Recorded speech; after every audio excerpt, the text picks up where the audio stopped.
Perfecto. Hasta a partir de este momento, esta capacitación se está grabando. Bueno, vamos a pasar entonces a ver cuál es el caso que se nos ocurrió para irlo compartiendo con ustedes y irles mostrando cómo lo resolveríamos. Nosotros nos colocaríamos como si fuéramos el oficial de cumplimiento de la Sociedad Anónima Deportiva y les mostraríamos cómo lo iríamos resolviendo el caso en concreto. Voy a compartir ahora el caso y la resolución del mismo con ustedes. Voy a cargarlo.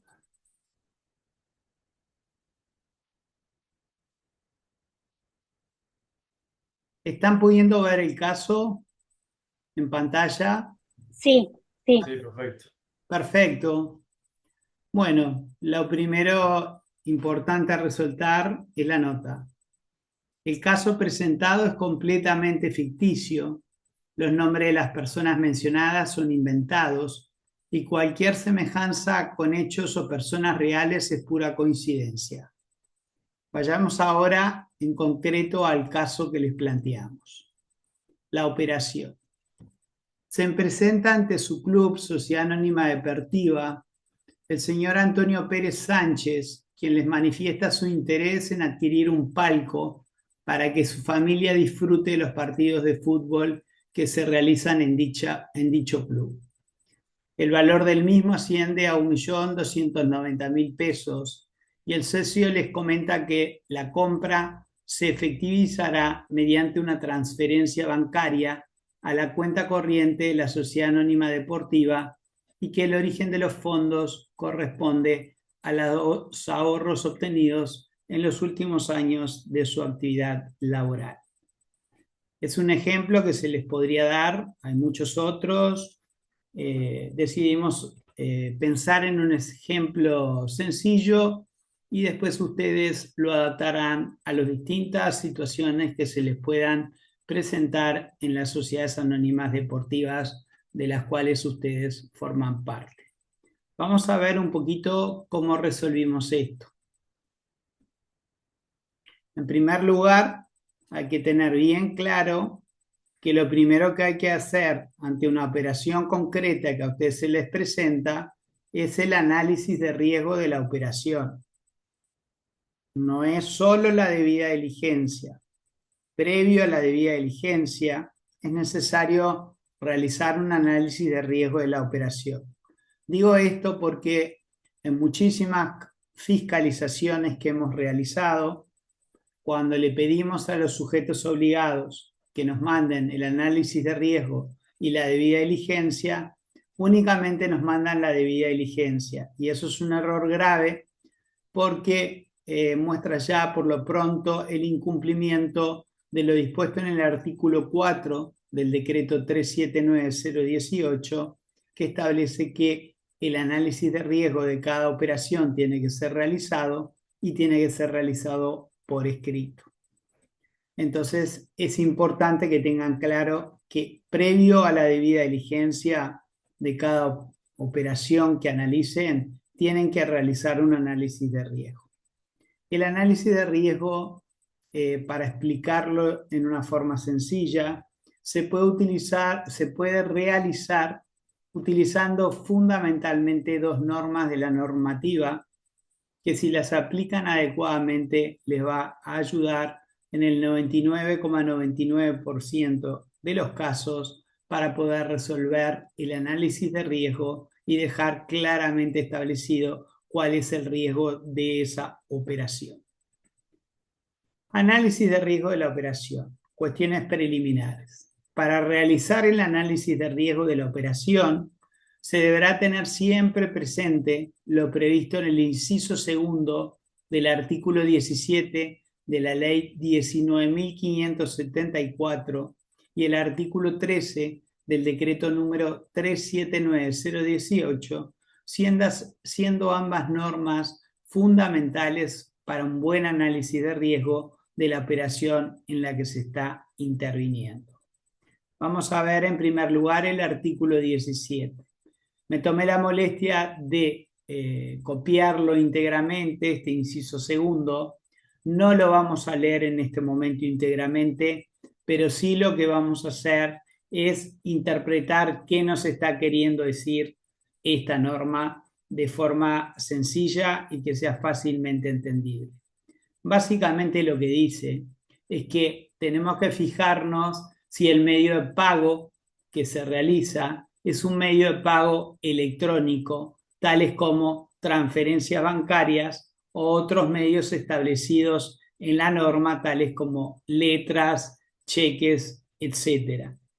Si se da esa situación, si el pago, como vendría a ser el pago de la operación del caso práctico que le planteamos, se hiciera a través de transferencia bancaria o alguno de los otros medios establecidos en esta norma, en principio ustedes pueden suponer una presunción simple de riesgo bajo de esa operación y por lo tanto, en principio, se podría hacer una debida diligencia simplificada.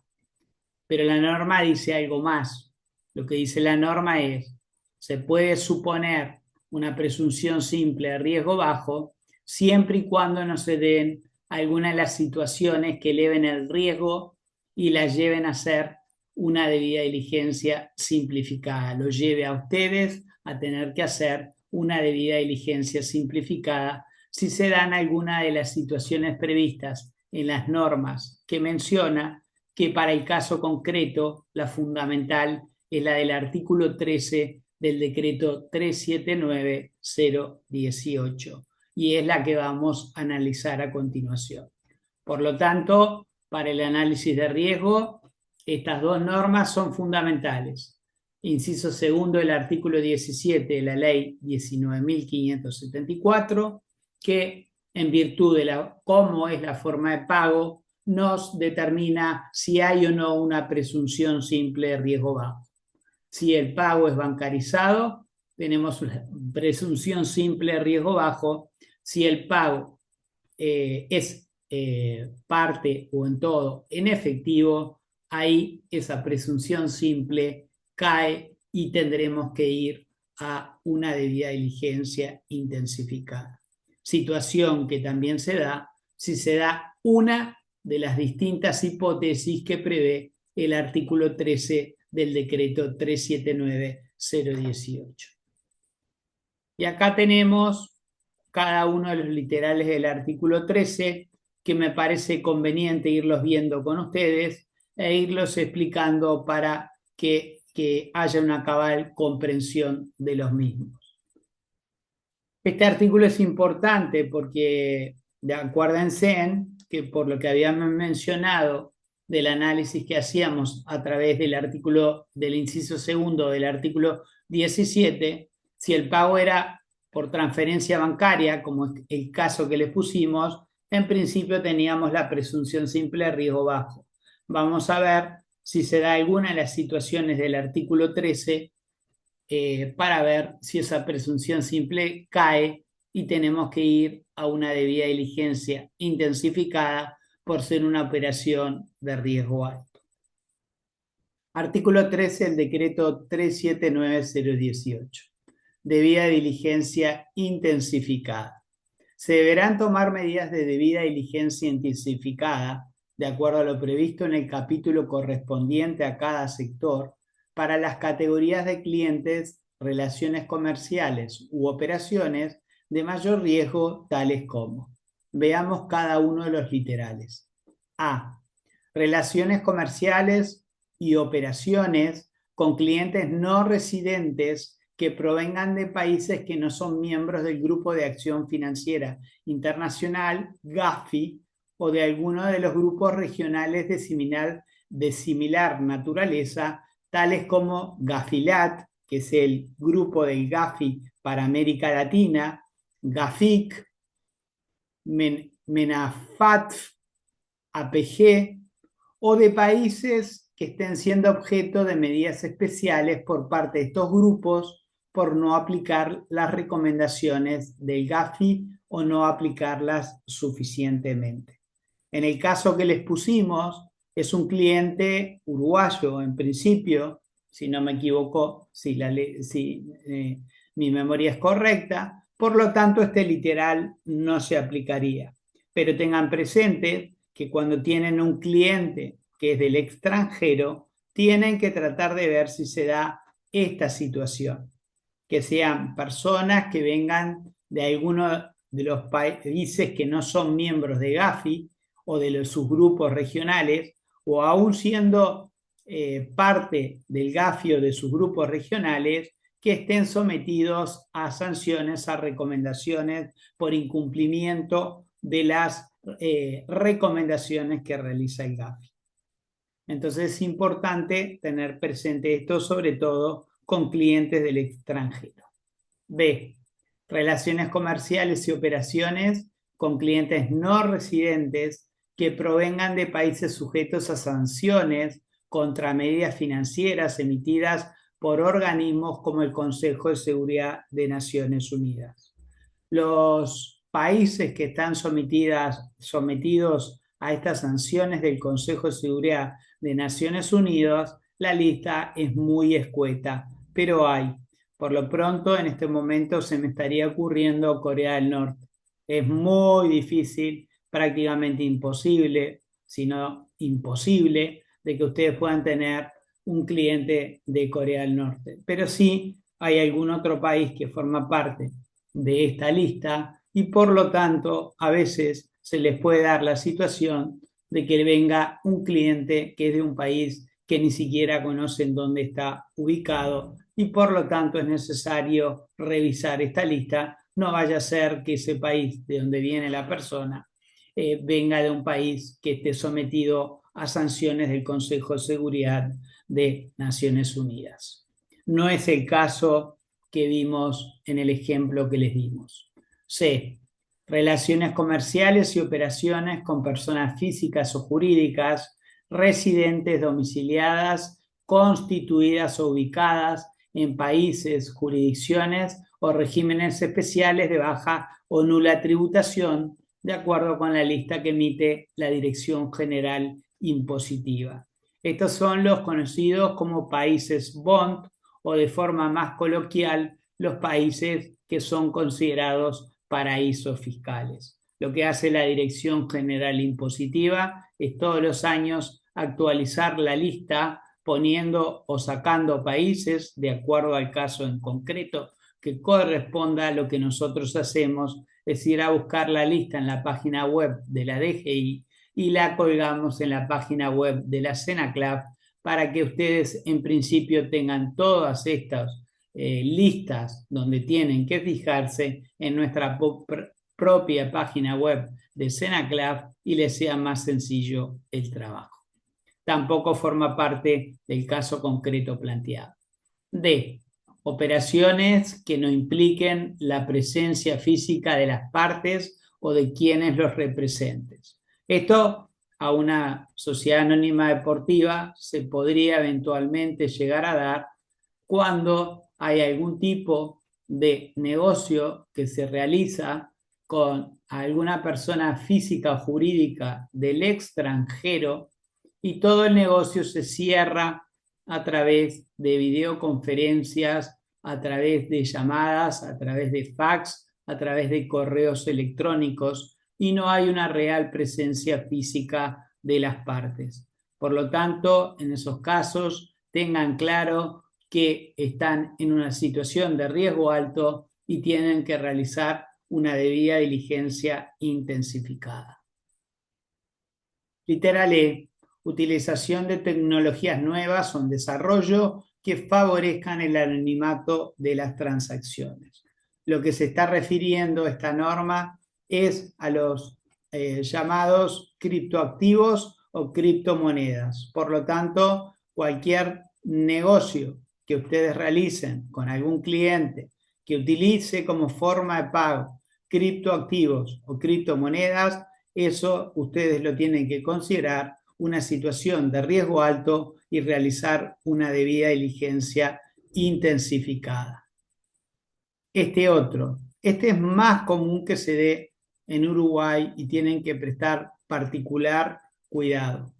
Literal F. Personas políticamente expuestas, su cónyuge, concubino y sus parientes por consanguinidad o afinidad hasta el segundo grado, así como los asociados cercanos a ellos, cuando estos sean de público conocimiento y quienes realicen operaciones en su nombre. ¿Qué quiere decir esto? Que si ustedes tienen un cliente, le tienen que preguntar explícitamente si es una persona políticamente expuesta. Si es uruguayo, después se fijarán en la lista que publica la CENACLAF en su página sobre todos los funcionarios uruguayos que son personas políticamente expuestas. Si la persona es extranjera, obviamente el Uruguay no tiene una lista de todas las personas políticamente expuestas de todos los países del mundo. Por lo tanto, cuando es un extranjero, además de realizarle la pregunta, deberán realizar búsquedas en fuentes públicas o privadas como Google, por ejemplo, en donde de alguna manera, si esta persona es una persona políticamente expuesta, seguramente aparecerá en Google esa noticia, esa mención en las primeras 3 o 4 páginas de la búsqueda que ustedes realizan y ustedes tendrán que revisar si se da o no esta situación. Porque si es una persona políticamente expuesta, tendrán que considerar la operación de riesgo alto y realizar una debida diligencia intensificada. Literal G. Negocios en que se utilizan cuantías elevadas de efectivo. Acá lo que tienen que tener claro que los que saben lo que es una cuantía elevada de dinero en lo que ustedes hacen, los negocios que hacen una sociedad anónima deportiva, la norma no lo establece explícitamente, no establece un monto exacto de qué se entiende cuantía elevada de dinero. Lo tendrán que determinar de acuerdo al tipo de negocios que ustedes hacen y justificarlo si son fiscalizados para explicar por qué consideran tal monto una cuantía elevada de dinero o no. Porque la norma no es específica, es un criterio indeterminado y depende un poco de que ustedes apliquen un criterio de razonabilidad para llegar a la conclusión de la situación. Porque si ustedes consideran que es una cuantía elevada de dinero, entonces ustedes tienen que considerar la operación de riesgo alto y hacer una debida diligencia intensificada. Literal 8. Personas jurídicas con acciones al portador en casos en que existan dificultades para identificar el beneficiario final a través de información incluida en un registro oficial. Si la persona jurídica con la que ustedes contratan es una persona jurídica uruguaya, acá no tienen ningún problema porque está obligada toda persona jurídica que actúa en el Uruguay a presentar la declaración al Banco Central del Uruguay, haciendo cumplimiento a lo dispuesto en la Ley 18.930 y en la Ley 19.484. El problema lo pueden tener cuando es una persona del extranjero, porque ahí no están y no actúa en el Uruguay, porque ahí no están obligados a dar cumplimiento a esta normativa. En estas situaciones le deberán preguntar a esa persona jurídica del extranjero quién es el beneficiario final, es decir, quiénes son las personas que están por detrás, los accionistas que por lo menos son titulares de un 15% del capital accionario de esa sociedad y darles toda esa información. Y de alguna manera tienen que tratar de que eso se los acredite de alguna manera documentalmente. Sigamos. Los fideicomisos, cuya estructura aparente ser inusual o excesivamente compleja para determinar su estructura de control y sus beneficiarios finales. Puede suceder que el cliente sea un fideicomiso, quien comparezca ante la institución de ustedes sea un fiduciario diciendo que quiere hacer un negocio y que ese negocio es para un fideicomiso que él administra. En esos casos, lo que ustedes tienen que hacer es pedirle una copia simple de ese contrato de fideicomiso, leerlo y determinar si claramente surge quiénes son los beneficiarios final o el fideicomiso está redactado de una manera, de una complejidad tal que cueste determinar quiénes son los beneficiarios finales. Ante una situación así, ustedes tienen que preguntarle concretamente que les explique quién es el beneficiario final y ustedes tienen que terminar entendiendo cabalmente lo que la persona está explicando y van anotando todo detalladamente en el control que van haciendo de la operación, de la situación, porque no pueden quedar cabos sueltos. Si de la información que ustedes solicitan al cliente surgen situaciones que a ustedes les generan dudas, ustedes tienen que seguir preguntando y si ven reticencia, ven que las explicaciones no cuadran, ahí eventualmente pasan a otro estado, que es el de considerar si es necesario hacer un reporte de operaciones sospechosas por la forma sospechosa en que el cliente se está comportando, el retaseo de información que les tiene que dar y se niega a dárselos. Literal J. Relaciones comerciales que se realicen en circunstancias inusuales conforme a los usos y costumbres de la respectiva actividad. En este literal, básicamente, lo que la norma consideró es que los que mejor conocen su negocio son ustedes y saben perfectamente cuando una situación se sale de lo normal, es inusual, sospechosa y les llama la atención.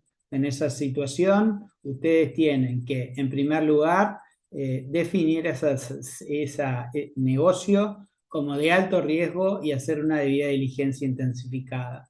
Pero además tienen que preguntar, preguntar y preguntar hasta que les queden claro todas las explicaciones, todas las situaciones que a ustedes les generen dudas o que no terminen de entender cabalmente. Literal K, otras situaciones que conforme al análisis de riesgo elaborados por el sujeto obligado resulten ser de mayor riesgo y por tanto requieran la aplicación de medidas de debida diligencia intensificada. En el análisis de riesgo, que es esto que estamos haciendo, porque se realiza a través de la utilización de estas dos normas, el artículo 17, inciso segundo, de la ley 19.574 y el artículo 13 del decreto 379-018, si hay algo que les llama la atención, bueno, ahí ustedes intensifican, consideran la operación de riesgo alto, intensifican los controles, hacen una debida diligencia intensificada. Entonces, vimos en primer lugar el caso que les expusimos, bastante sencillo, y vimos las dos normas que ustedes tienen que utilizar, que son estas dos normas. A partir de estas dos normas podemos realizar un razonamiento para hacer un análisis de riesgo de la operación. En virtud de lo dispuesto en el inciso segundo del artículo 17 de la ley 19.574, la primera pregunta que le tienen que realizar a su cliente es la siguiente: ¿cómo se va a integrar el precio de la operación? Siguiendo con el caso ficticio planteado, objeto de este taller, el socio les manifiesta que el dinero lo aportará íntegramente el señor Antonio Pérez Sánchez y que el medio de pago a utilizar será transferencia bancaria desde la cuenta número tal de la que es único titular. Es decir, el cliente era el señor Antonio Pérez Sánchez y la plata sale de una cuenta de la cual él es titular. Ese es el dato que tenemos. Es una transferencia bancaria. A partir de estos datos, ¿qué valoraciones preliminares pueden realizar ustedes? En virtud de lo dispuesto por el inciso segundo del artículo 17 de la ley 19.574, como el pago se va a realizar mediante transferencia bancaria, se estaría en principio en condiciones de aplicar la presunción simple de riesgo bajo, prevista en el inciso segundo del artículo 17 de la ley 19.574, aplicando por ende procedimientos de debida diligencia simplificada, salvo que existiera algún otro elemento que haga aumentar el riesgo o que se den alguna de las hipótesis previstas en el artículo 13 del decreto 379-018. Entonces, ya tenemos en principio la presunción simple porque el medio de pago utilizado es una transferencia bancaria desde la cuenta del cliente. Y entonces ahora vamos a seguir viendo el caso para ver un poquito más si se da alguna otra situación que esté prevista en el artículo 13 o alguna otra situación que aún sin estar incluida en el artículo 13 a ustedes les llame la atención. ¿A quién se le debe realizar la debida diligencia? Se le deberá realizar la debida diligencia a su socio, el señor Antonio Pérez Sánchez. Y acá le hago un comentario muy importante.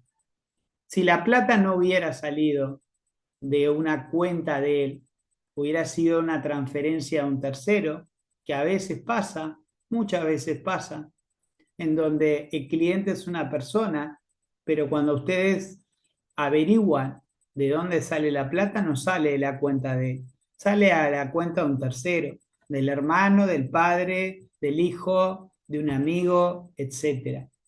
Hay una norma que es muy importante tener en cuenta. Vimos el inciso segundo del artículo 17. Bueno, esta norma que también es muy importante es el inciso tercero del artículo 17 de la ley 19.574 y que hay que tenerlo claramente en cuenta porque cuando se da esta situación hay que aplicarla correctamente.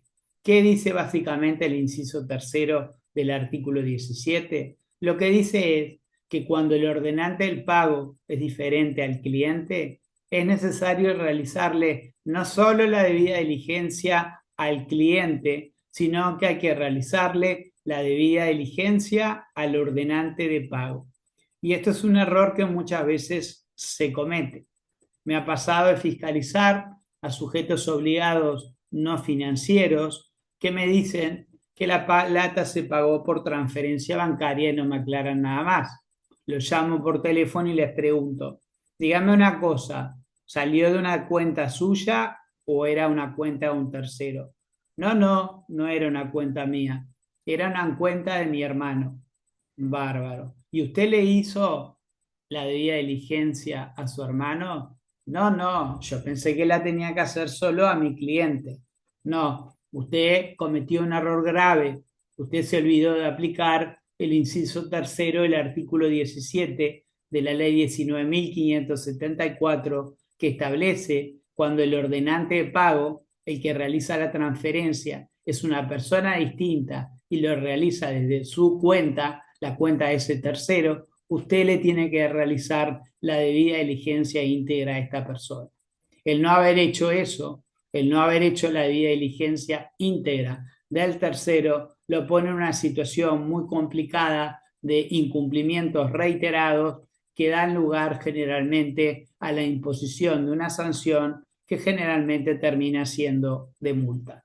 Por lo tanto, tengan muy en cuenta, en principio, ya vamos con 3 normas que son muy importantes para esto. El inciso segundo del artículo 17 de la ley 19.574 que nos hace fundamentalmente saber cómo es el medio de pago, porque eso es fundamental para poder determinar si tenemos o no una presunción simple de riesgo bajo. Luego tenemos el artículo 13 del decreto 379-018 que tenemos que ver con el cliente si se da una sola de todas las situaciones previstas en este artículo 3, porque si se da una sola, la presunción simple de riesgo bajo cae y tenemos que hacer una debida diligencia intensificada por ser una operación de riesgo alto. Y en tercer lugar, tener bien en cuenta este inciso tercero del artículo 17 de la ley 19.574, porque además de saber de dónde salió la plata, tenemos que saber quién es el titular, porque si no es el cliente, tenemos que tener bien presente que tenemos que hacer también la debida diligencia íntegra por ese tercero, íntegra, como si fuera un cliente, pedirle exactamente toda la información tal cual como si fuera un cliente, en su calidad de ordenante del pago. Sigamos. Tener en cuenta que si se presentan en la operación analizada alguna de las hipótesis previstas en el artículo 13 del decreto 379-018, la presunción simple de riesgo bajo que teníamos por ser un pago bancarizado, cuando lo es, cae y se deberá aplicar una debida diligencia intensificada. Por su parte, si del análisis de riesgo surge que la operación o el cliente es de riesgo medio, la debida diligencia a aplicar es la normal. Esta situación de riesgo medio y de debida diligencia normal, a partir de la ley de urgente consideración que hizo el agregado del inciso segundo del artículo 17 y el agregado del inciso tercero del artículo 17, generó que las situaciones de riesgo medio y de debida diligencia normal sean las menos comunes al día de hoy. ¿Por qué? Porque si la plata es bancarizada, en principio está la presunción simple de riesgo bajo, y si no se dan ninguna de las situaciones previstas en el artículo 13 del decreto 379-018, podemos hacer una debida diligencia simplificada.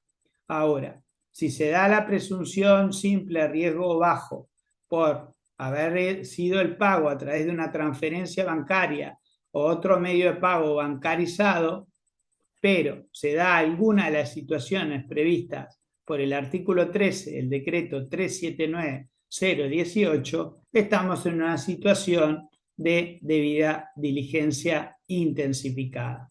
Por lo tanto, es muy difícil al día de hoy encontrar situaciones de debida diligencia normal. ¿Cuándo se podrían dar? Se podrían dar, por ejemplo, para darles un ejemplo, hay más, cuando, por ejemplo, se da la presunción simple de riesgo bajo, porque ahí es a través del pago por una transferencia bancaria, no se dan ninguna de las situaciones del artículo 13, sin embargo, a ustedes hay algo que les llama la atención, ustedes son los que mejor conocen sus negocios y toman la decisión de, en vez de hacer una debida diligencia simplificada, de hacer una debida diligencia normal o intensificada, aún sin darse ninguna de las situaciones previstas en el artículo 13, y lo fundamentan porque a usted le llama la atención esa operación y por lo tanto, pudiendo considerar la operación de riesgo bajo y realizar una debida diligencia simplificada, toma la decisión de hacer una debida diligencia normal o intensificada. En este sentido, de las preguntas a realizar al socio respecto del artículo 13 del decreto 379-018, se enteran que la hija de él es la intendenta electa por el departamento de Canelones, siendo su nombre Analía Pérez Martí, no surgiendo ninguna otra información relevante. Acá nos surge de la que vamos averiguando cuando le vamos preguntando si se da alguna de las situaciones del artículo 13, que él nos contesta sinceramente, bueno, sí, mi hija ha sido electa intendenta en el departamento de Canelones y por lo tanto está en esta situación. Es importante tener presente que en la fecha que a nosotros nos importa es la fecha en que toma posesión del cargo, el PEP. Por lo tanto, en este caso en concreto, no solo vamos a tomar el hecho de que fue elegida intendenta, sino que efectivamente tomó posesión del cargo. Para el caso en concreto, vamos a suponer que tomó posesión de cargo. porque a partir del momento que toma posesión del cargo es una persona políticamente expuesta y por lo tanto está relacionada con el cliente. Entonces, este cliente que había pagado y que tenía la presunción simple de riesgo bajo, se convirtió en un cliente de riesgo alto por estar vinculado a una persona políticamente expuesta que fue electa y ha tomado posesión del cargo y por lo tanto la debida diligencia que tienen que realizar en el caso es una debida diligencia intensificada. En virtud de ser el socio padre de una PEP, por el literal F del artículo 13 del decreto 379-018, la presunción simple de riesgo bajo cae e ingresamos en una de las hipótesis de riesgo alto que maneja la normativa, debiendo entonces realizarse una debida diligencia intensificada. Es importante que siempre se tenga en cuenta de que el hecho de que surja alguna de las hipótesis del artículo 13 del decreto, como en el caso antes referido, hace que toda la operación devenga de riesgo alto, con lo cual se verá aplicar una debida diligencia intensificada a los participantes en virtud de lo que analizamos infra. Acá lo que terminamos de hacer es el razonamiento haciendo uso de las dos normas fundamentales que tenemos para poder hacer un análisis de riesgo. El inciso segundo del artículo 17 de la ley 19.574 y el artículo 13 del decreto 379-018.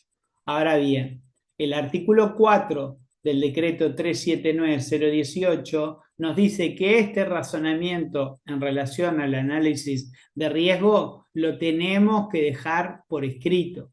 Por lo tanto, tenemos que hacer un documento, una minuta en donde esto quede reflejado por escrito. Todo este razonamiento que hicimos tiene que quedar reflejado por escrito. Y acá pusimos una minuta de cómo sería ese análisis de riesgo con algunos párrafos. Esto puede ser mucho más detallado. Nosotros quisimos que ustedes tuvieran las ideas fundamentales que debe tener ese documento y que tiene que ser firmado por ustedes en donde surge el análisis de riesgo realizado. Tiene que ser firmado por el oficial de cumplimiento de la empresa o los directivos de la empresa. ¿Qué diría este documento?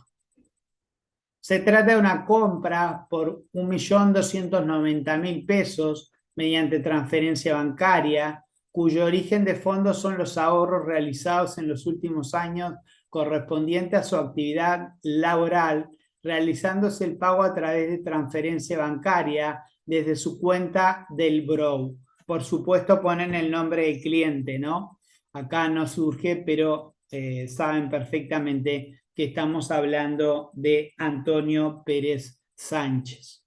En virtud de lo manifestado en el párrafo anterior, se puede presumir que se trata de una operación de riesgo bajo y por lo tanto se podría realizar una debida diligencia simplificada en virtud de lo dispuesto por el inciso segundo del artículo 17 de la ley 19.574, siempre que no se den ninguna de las hipótesis que eleven el riesgo previstas en el artículo 13 del decreto 379-018.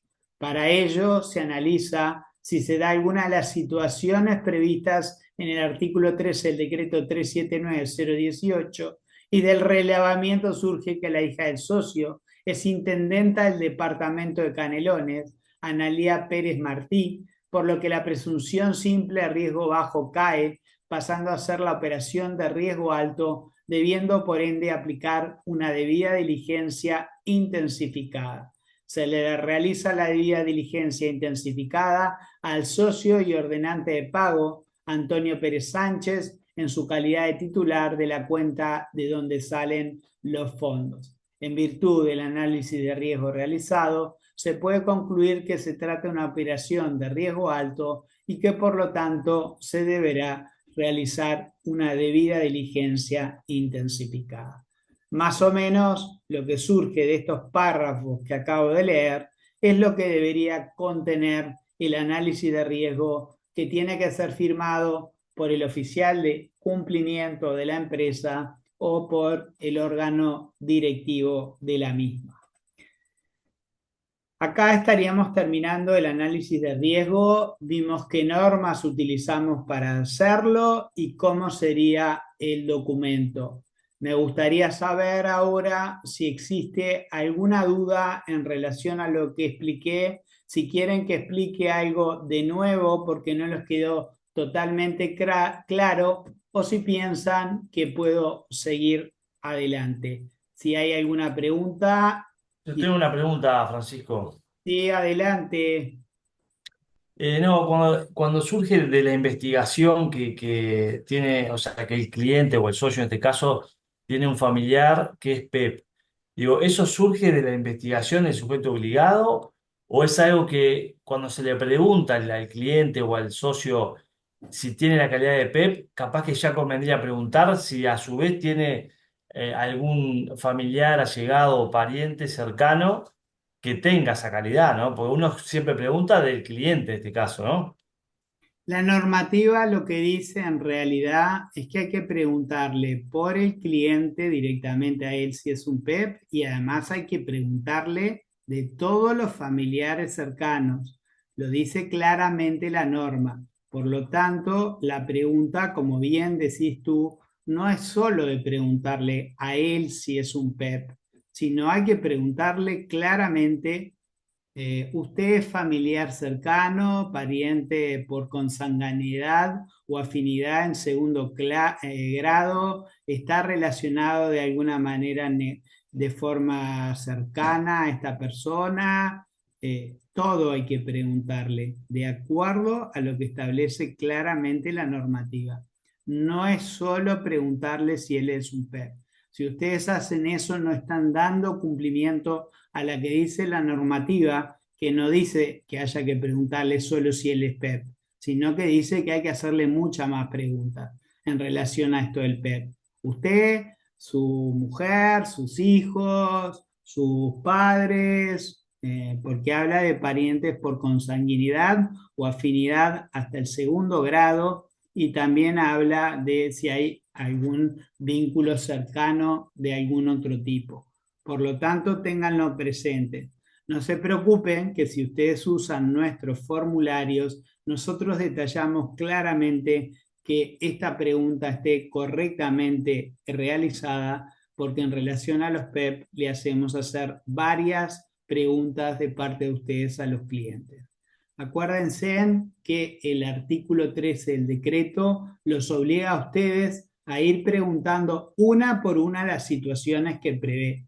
Claro, ustedes me dirán, bueno, pero hay algunas que son sencillas, no es necesario ni preguntarle, porque cuando todos en esos casos, si el cliente es uruguayo y resulta que la pregunta es si viene de un país que no está afiliado al GAF y todo eso, no es necesario ni que la haga. Sí, estoy totalmente de acuerdo, pero tienen que ir viendo en cada caso que no se dé la situación y ustedes van viendo, porque ante la duda tienen que hacer la pregunta, seguro tienen que hacer la pregunta.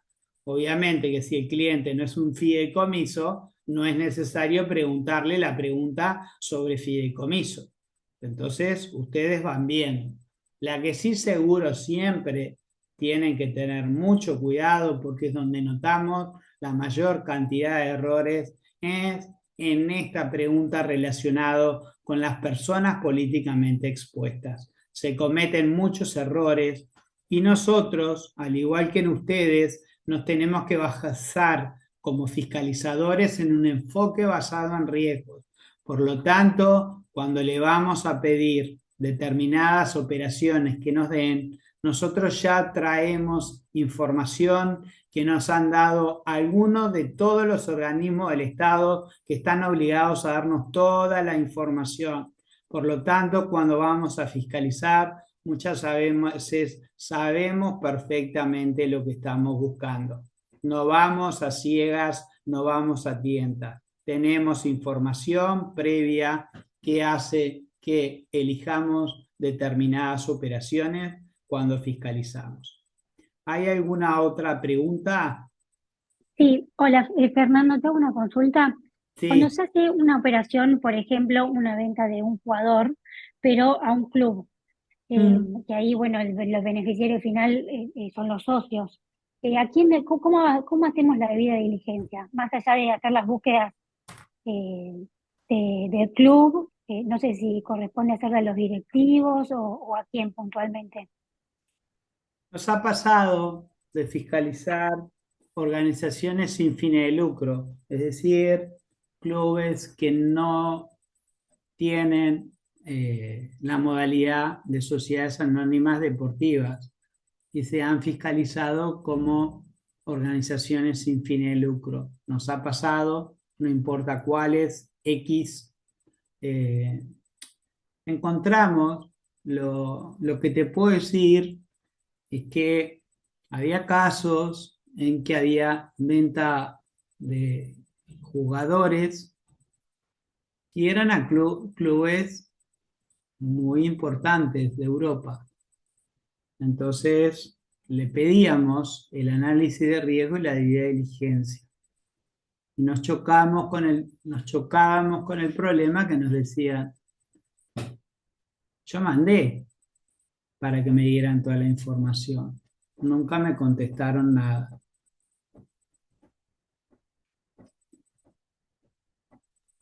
Claro, sí. Y en Lo ese caso, que, ¿qué hacemos?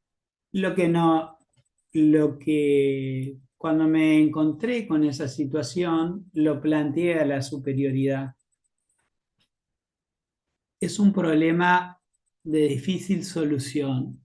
Lo que yo les recomiendo desde mi experiencia es que ustedes tienen constancia de haber mandado todo a donde lo tienen que mandar, al club, pidiendo toda la información y después reiterarla y reiterarla dos, tres, cuatro y guardar todo eso, porque el día de mañana, de alguna manera, no sé hasta dónde les va a servir, pero seguramente muestren su debida diligencia. Ustedes no le pueden poner un revólver a un club de primera magnitud europea para que haga. Claro, una conclusión que se podría llegar es, bueno, entonces no hagas la transferencia, porque si no, tenés ese problema de que la hiciste aunque no te cumplieron y eso es lo que dice la normativa. Por lo tanto, es una situación muy complicada que estoy razonando con ustedes en voz alta. Haría un reporte de operaciones sospechosas explicando la situación, pero muchas veces puede haber algún documento firmado que puede generar, si se deja de lado la operación, de que genere juicios por indemnizaciones, por daños y perjuicios.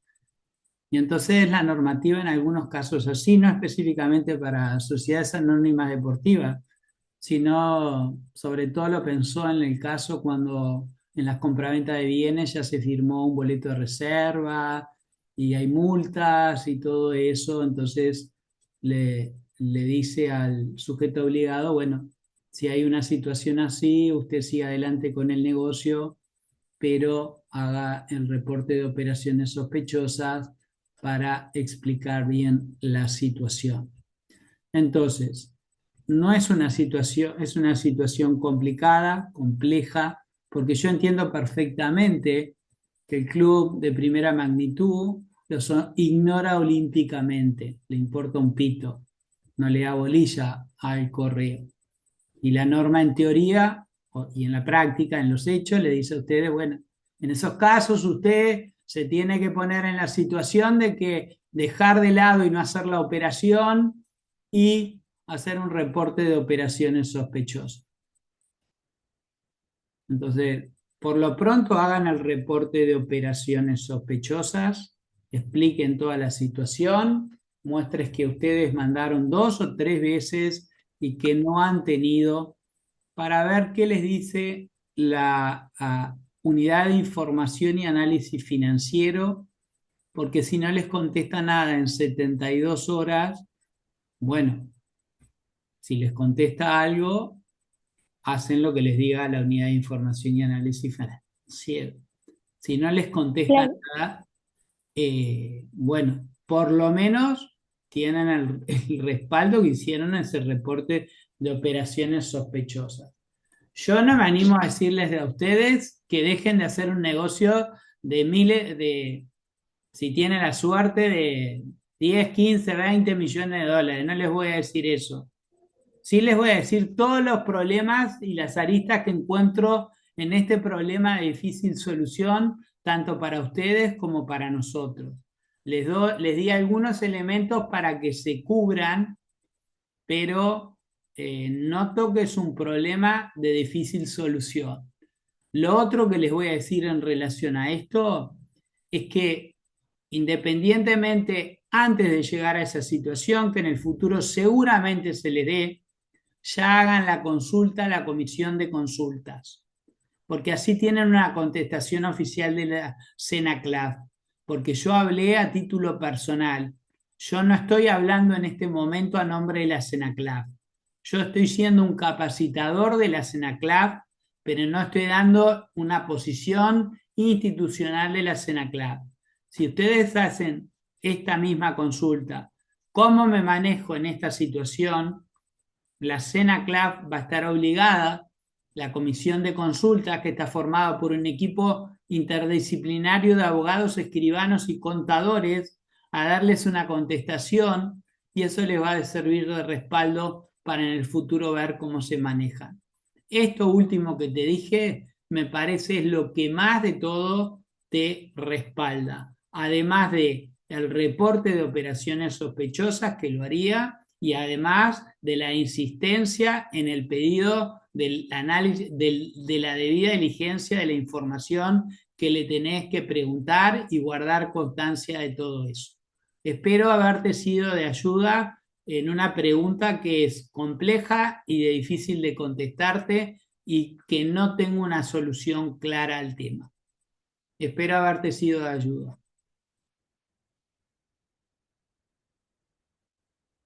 Hola.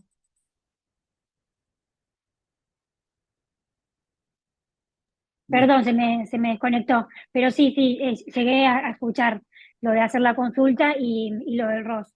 Eh, Oye, se le- aparte me interesaría saber, cuando nosotros le solicitamos la información al club, le pedimos la información del origen de fondos, Todo de eh, acuerdo los datos de la persona jurídica y del representante, porque beneficiarios finales entiendo que es imposible. bueno, depende, porque si es una empresa que cotiza en bolsa, estoy de acuerdo contigo, estás exonerada de saber quién es el beneficiario final, porque es una situación expresamente prevista. O por lo tanto, Claro, eso le tenés que preguntar, porque si es así, si cotiza en bolsa, no es necesario que te diga cuáles son los beneficiarios finales. Si no claro, cotiza. pero si es un club, Por eso depende porque al igual que acá, supongo que allá en España están las sociedades anónimas deportivas, que lo sé, porque la normativa sí. es anterior a la nuestra, y también podrá haber algún club que sea una asociación civil, no lo sé, no sé si están obligados todos a ser sociedades anónimas comerciales. Si son sociedades anónimas comerciales que cotizan en bolsa, están exonerados de decirte los beneficiarios finales. Si son sociedades anónimas comerciales que no cotizan en bolsa, no conozco el derecho interno español como para decirte, bueno, son cuestiones que tú preguntas. Si no cotizan en bolsa, decime quiénes son los beneficiarios finales que tienen por lo menos un 15% del capital accionario de la empresa, que esa es la obligación que tenés. Solo el listado de los socios que sean titulares de más del 15%. ¿Está? ¿Está Sí, claro? entiendo. Perfecto. Entiendo, entiendo, me queda la duda, por ejemplo, cuando es un club como los que hay en Argentina, ¿Mm? que no hay un socio que tenga una mayoría, sino que todos pagan la cuota y el club es como, es de los socios. Perfecto. Pero pueden ser miles y miles. En esos casos, no hay nadie que esté en una situación de detentar no solo el paquete accionario, porque puede no haber, no ser una sociedad comercial como sociedad anónima, sino que no puede tener el control de más de un 15%. La norma del beneficiario final está bueno que la leas porque no habla solo de quién es titular de más del 15%, sino de aquella persona que pueda tener el control por algún otro medio del club. ¿Está claro? Por lo tanto, Claro, ah, nosotros estábamos haciendo las búsquedas y pidiendo la información a los directivos. sí, pero esa es una información que tiene que ver con los representantes, que no es lo mismo que los beneficiarios finales. Ok, O sea perfecto. que Sí, lo sí, que te entiendo. recomiendo es que leas la norma del beneficiario final, que te da más elementos para saber quién se considera beneficiario final, o el que tiene Perfecto. 15% del capital accionario, o que por otros medios tiene el control del club. Entonces, fíjate, porque entonces le vas preguntando a la persona en función de las opciones que te da la propia norma cuando te define quiénes son los beneficiarios finales. Perfecto. Muchas gracias, Francisco, por tu Nada, aclaración.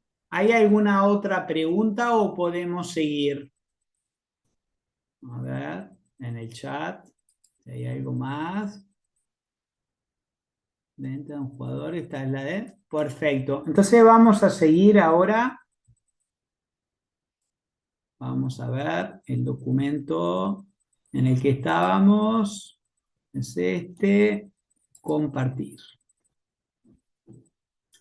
Y acá terminamos de hacer el razonamiento del análisis del análisis de riesgo, que es fundamental. No podemos hacer la debida diligencia sin haber hecho el análisis de riesgo previo. El no hacer el análisis de riesgo tiene dos consecuencias fundamentales.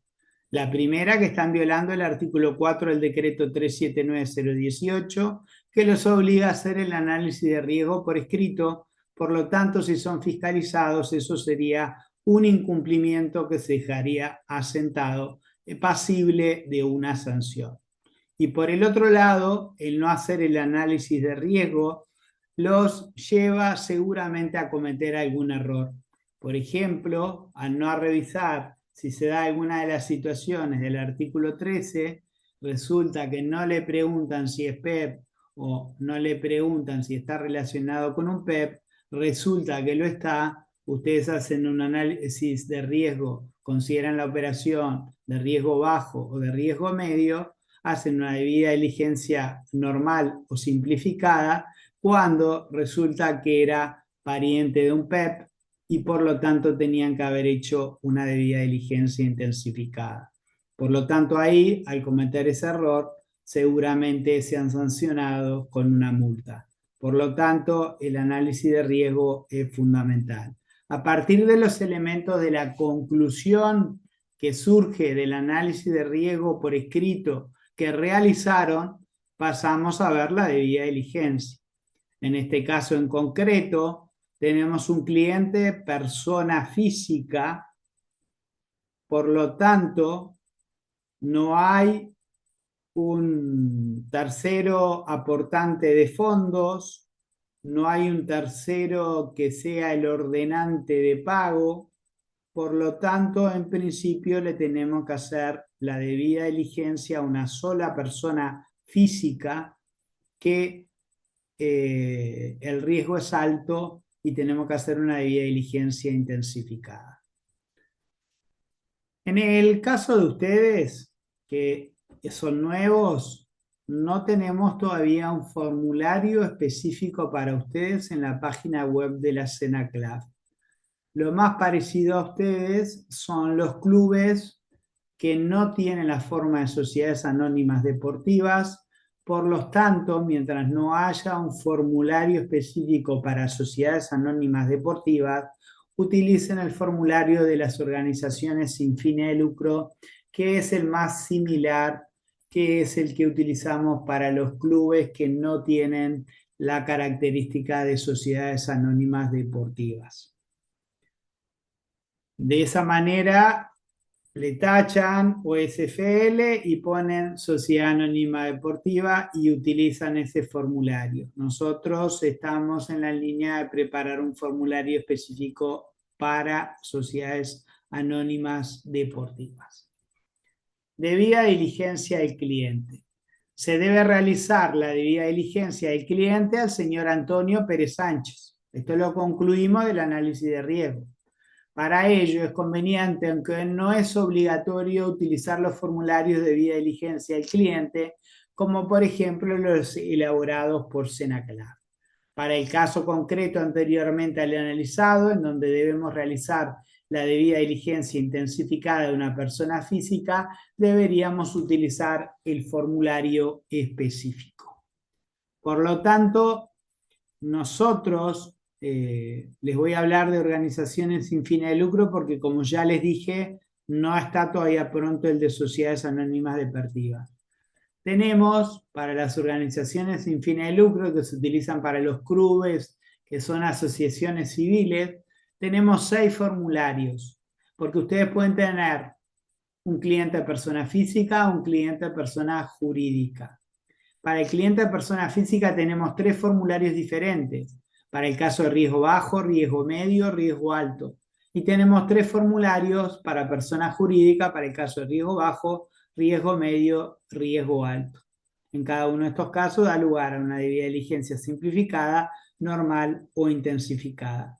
Tienen que utilizar el formulario que corresponde. En este caso es un formulario, van a usar de las organizaciones sin fines de lucro hasta que haya uno de las sociedades anónimas deportivas. Es un formulario para cliente persona física, no para cliente persona jurídica, y es un formulario de debida diligencia intensificada porque esa es la conclusión a la que ustedes llegaron del análisis de riesgo que realizaron previamente. Y lo que vamos a hacer ahora es ir a ver cómo llenamos nosotros el formulario, estando en el lugar de ustedes, siendo los oficiales de cumplimiento de la sociedad de ustedes, que tenemos que realizar este trabajo. Entonces voy a dejar de compartir este documento, que después vamos a volver a él para ver la documentación anexa al formulario, pero ahora vamos a ver cómo llenamos el formulario.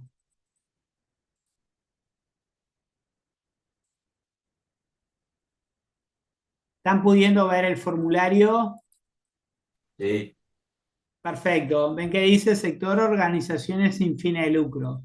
Ya les expliqué el motivo porque este es el formulario más afín al de ustedes. ¿Por qué? Porque los clubes que no tienen la forma de sociedades anónimas deportivas utilizamos este formulario. Por lo tanto, utilicen este formulario hasta que esté el formulario específico para ustedes. Acuérdense que este formulario ni siquiera es obligatorio. Se les recomienda llenar este formulario para no olvidarse de hacer todas las preguntas que tienen que hacer. Entonces, es esa la finalidad que tiene, no importa el nombre que diga. Lo que importa es que no se olviden de hacer todas las preguntas que tienen que hacer. Si no usan el formulario, no hay ningún problema, pero seguramente cometan errores. Y si se cometen errores, cada error es un incumplimiento y cada incumplimiento da lugar a una sanción. Acá están los datos de la persona física, completan todos, tal cual lo establece la normativa.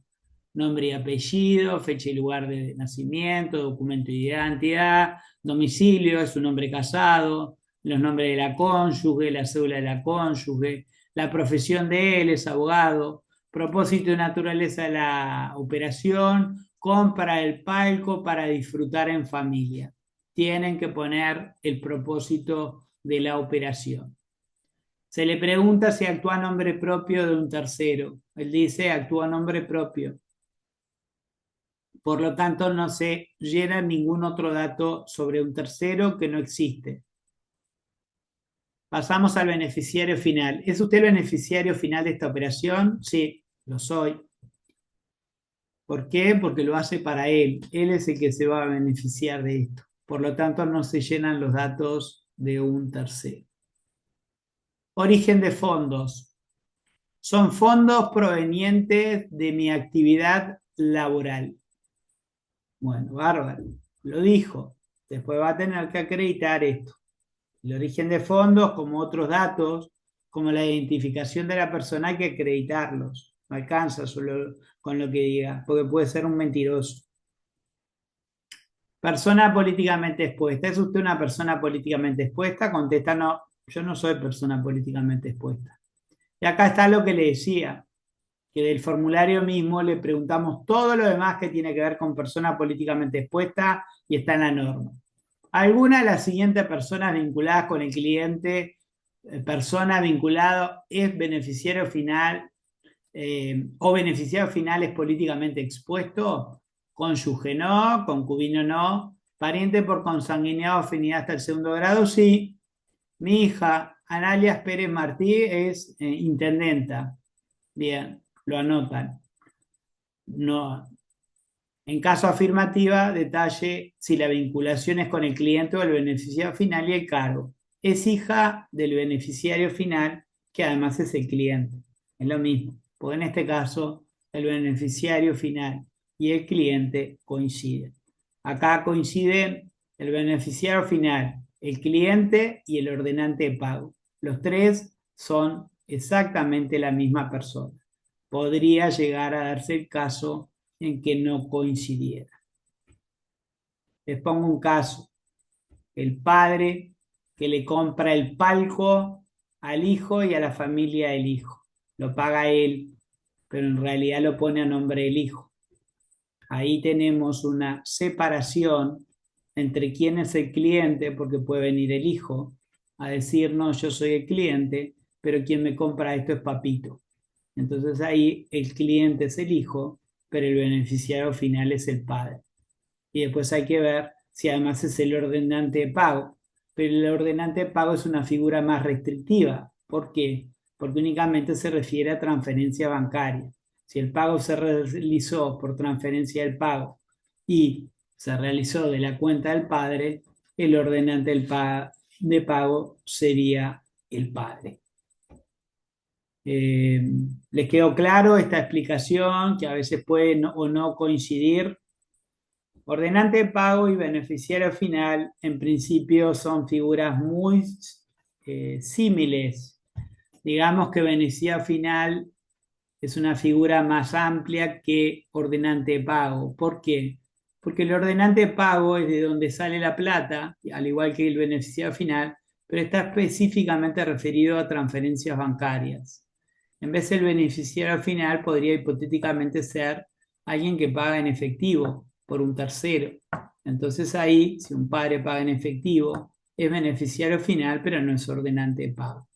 Espero que con esto haberles aclarado las sutiles diferencias que existen entre beneficiario final, que está referido sobre todo a operaciones bancarizadas como las transferencias, y el beneficiario final, que es un concepto más amplio que cuando se refiere a personas físicas se refiere cuando un tercero paga por otra persona. Porque el concepto de beneficiario final para personas jurídicas, que lo vimos antes con uno de ustedes, en las personas jurídicas es diferente el concepto. Es aquella persona que está atrás de la cadena de empresas que hay en el medio y que tratan de ocultarlo. Ese es el beneficiario final cuando es una persona jurídica. Pero cuando es una persona física, un ejemplo muy claro para tenerlo claro es cuando papá compra un bien inmueble para el nene para que se va a casar y lo paga con su plata. La escritura se hace a nombre del hijo, pero el que aporta la plata es papá. Y si la aporta papá, papá es el beneficiario final. Vamos ahora a la declaración de regularidad fiscal. Hay varias opciones, la más sencilla es la primera, se declara estar al día en el cumplimiento de las obligaciones tributarias, si es el caso, y se firma abajo, de acá, y eso es válido. Pero en este caso, en el caso elegimos, hay 4 o 5 opciones para cumplir con la regularidad fiscal. Se presentan copias de las declaraciones juradas presentadas ante la administración tributaria, se puso la cruz acá, por lo tanto va a haber una documentación extra que tiene que presentar, que es estas declaraciones juradas presentadas. Acá está la firma de Antonio Pérez, y acá están las búsquedas que hay que realizar. Está la del Consejo de Naciones Unidas, se tildó porque se hizo la búsqueda. Las búsquedas tienen que estar impresas, tienen que ser hechas en el momento que corresponde, o sea, en el momento de la operación, porque hay que hacer aplicación del artículo 8 del decreto 379-018, que establece el principio de oportunidad, el momento en que hay que hacer esto. No sirve de nada que nosotros le pidamos una operación del 2022 y que ustedes nos hagan las búsquedas, nos aporten las búsquedas del 2024. Eso es haber hecho las cosas mal. Búsquedas antecedentes en fuentes públicas o privadas, la hicimos en Google. Lista PEP de la Senaclaf, acuérdense que está en nuestra página web de Senaclaf. Por Antonio Pérez Sánchez y por Analía Pérez Martín. Hacemos la búsqueda de ellas para confirmar de que realmente es una PEP y saber que coincide con lo que nos declaró el cliente. Seleccione el lado las operaciones que correspondan, se verifica la identidad del cliente sí, se verifica la identidad del beneficiario final y acá terminamos el formulario, era el único que había que completar, porque en este caso que les pusimos, acuérdense que el ordenante de pago y el cliente y el beneficiario final era la misma persona. Se lo hubiéramos complicado un poco el caso si el cliente hubiera sido el hijo, el padre hubiera sido el beneficiario, el cliente hubiera sido el hijo, el padre hubiera aparecido como que es quien paga, y hubiera utilizado una cuenta de una tercera persona. Entonces, tengan presente esas situaciones que se les puede dar. Entonces, donde se complejiza un poco. A partir de este caso, ustedes después van viendo cómo la aplica a situaciones más complejas. Y ahora quiero volver al documento anterior, porque acuérdense que no es solo el formulario, sino que también hay que ver cuál es la documentación complementaria que se tiene que agregar. Por lo tanto, vamos a volver al documento anterior y vamos a ver qué documentación tenemos que agregar. ¿Están pudiendo ver el documento? ¿Lo ven? Perfecto. Fotocopia de cédula de identidad de Antonio Pérez Sánchez. Declaración jurada de regularidad fiscal y o copia de las declaraciones juradas presentadas ante la Administración Tributaria. Acá pueden aplicar la resolución de Senaclaf número 272 del 2024, que creo que lo que establece es que pueden agregar el certificado de DGI. Búsqueda en la lista del Consejo de Seguridad de Naciones Unidas por Antonio Pérez Sánchez. Búsqueda en fuentes públicas o privadas, por ejemplo Google, por Antonio Pérez Sánchez. Búsqueda en lista PEP elaborada por Senaclaf, por Antonio Pérez Sánchez y Analía Pérez Martí. Acuérdense de lo que les dije del artículo 8 del decreto 379-018, el principio de oportunidad, de cuándo es que tienen que hacer estas búsquedas. No las realicen en otro momento porque eso es incumplir la norma. Origen de fondos utilizados en la operación, certificados de ingresos expedidos por contador público en el que certifica los ingresos obtenidos en los últimos 3 años, del cual surge que los fondos son suficientes para la adquisición del palco. El certificado tiene que ser hecho, en el caso de los certificados contables hechos en Uruguay, para un caso que se da acá, para un cliente uruguayo, tienen que ser hechos de acuerdo a las normativas que ustedes los contadores, los que sean contadores, tienen para realizarlos con todos los datos que son necesarios. Poner solo genéricamente que los ingresos alcanzan, son suficientes, no, es importante que aparezca el monto de los ingresos que tuvo en los últimos 3 años para poder corroborar que esos ingresos son suficientes para poder hacer el negocio que se está haciendo, porque hay que acreditar el origen de fondos siempre del 100% de los fondos. Aportar la documentación respaldante del medio de pago utilizado, la transferencia. Acá muchas veces cuando pido esto me mandan un número de cuenta, un monto y otro número de cuenta. No, eso no me sirve para nada. Lo que yo necesito es el banco de donde sale la plata, el nombre del titular de la cuenta, el número de cuenta, el monto, la moneda, el titular de la cuenta que recibe la plata, el banco de donde se recibe la plata, para tener todos los elementos a ver si ustedes aplicaron adecuadamente el inciso tercero del artículo 17 de la ley 19.574 en relación al ordenante de pago.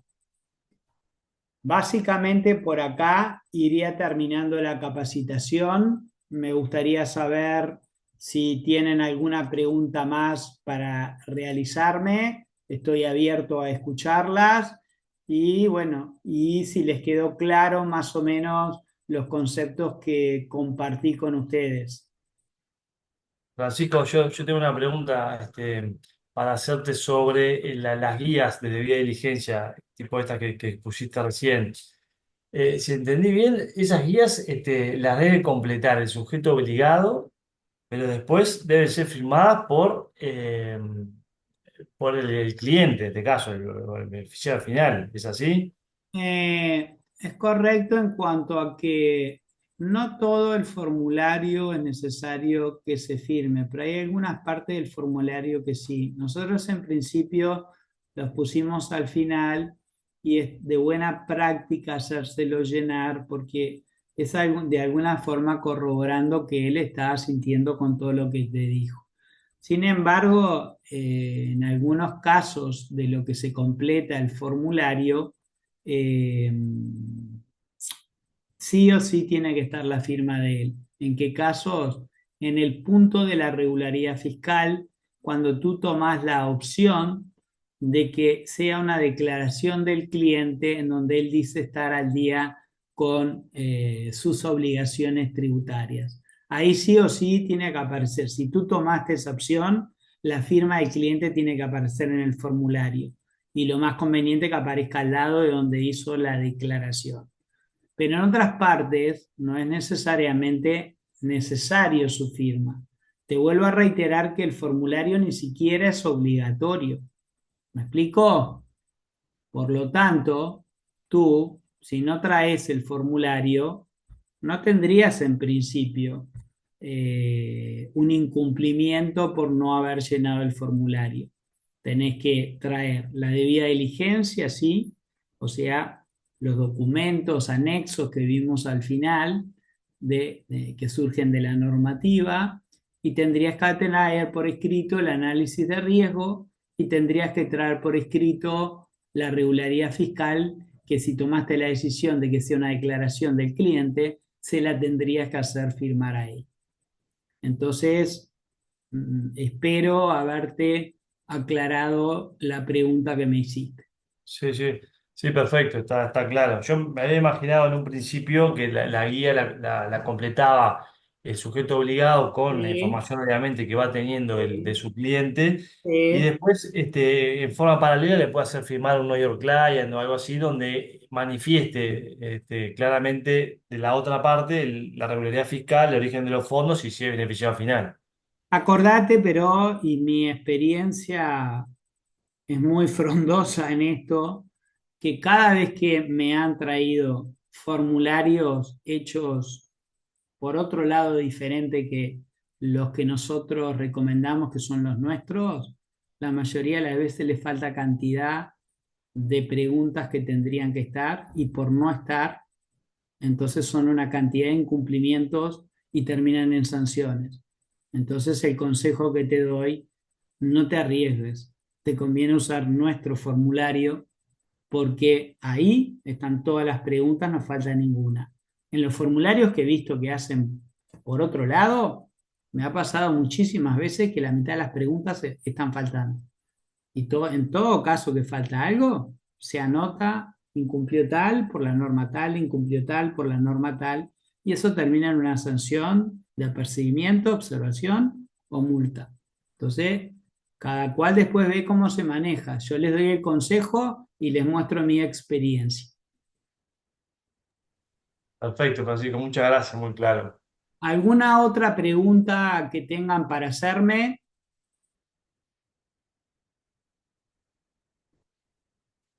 Bueno, entonces si no hay más preguntas por acá, les vuelvo a reiterar que esto fue totalmente grabado, que yo me voy de licencia, me reintegro el 7 de enero.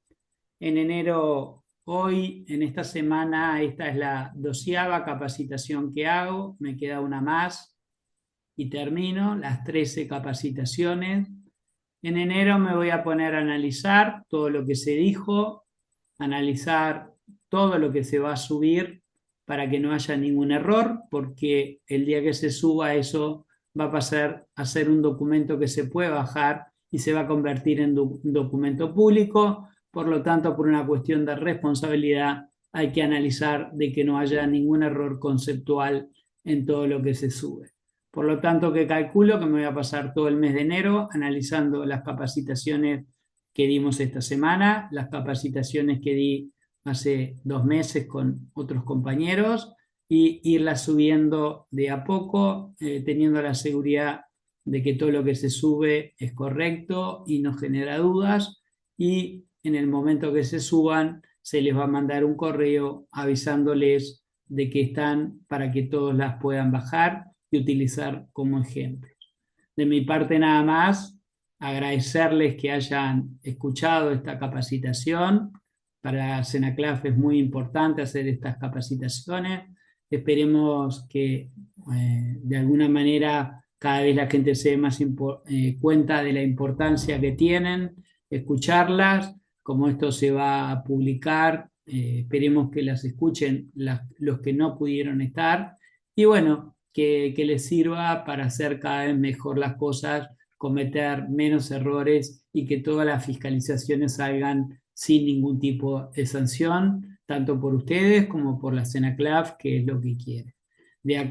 Sin más que decirles, me despido y felices fiestas para todos. Hasta luego de mi parte. Muchas gracias, Chao, felicidades. Fernando, gracias. Hasta luego. Muchas Hasta gracias, luego. Felipe.